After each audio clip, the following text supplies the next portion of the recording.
Selebriti terkenal, semua orang kenal dia, Aira Natasha. Dah ada boyfriend, tapi boleh terjatuh cinta dengan seorang driver e-hailing. Nama dia Imran.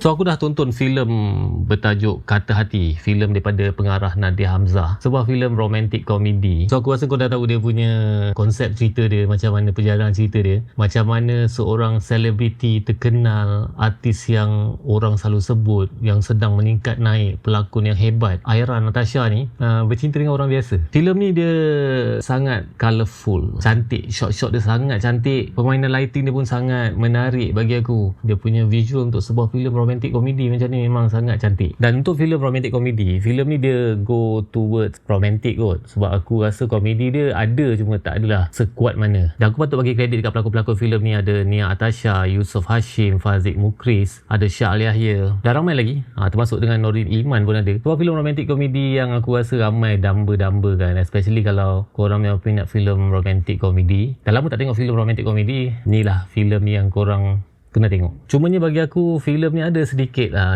part yang agak mengganggu, yang boleh diperbaiki lagi actually. Satu pasal dia punya dubbing. Dubbing dia kadang-kadang a bit off. Dan ada juga bahagian-bahagian skrip yang aku rasa a bit cringe. Dan filem ni dah mula ditayangkan dekat program bermula 4 Jun 2026. So kalau kau minatkan filem-filem macam Istanbul Aku Datang, masa zaman-zaman romantic comedy ni tengah hype masa tu, kau kena layan cerita ni. Filem yang jarang-jarang timbul zaman sekarang ni. So macam biasa, rating aku untuk filem ni, korang boleh tengok kalau risau kau tak nyaman. Dekat sana korang boleh bagi review dan juga rating untuk setiap filem ataupun series yang korang dah tonton. So aku nak tanya korang yang dah tengok filem Kata Hati, apa pendapat korang? Cuba komen kat bawah.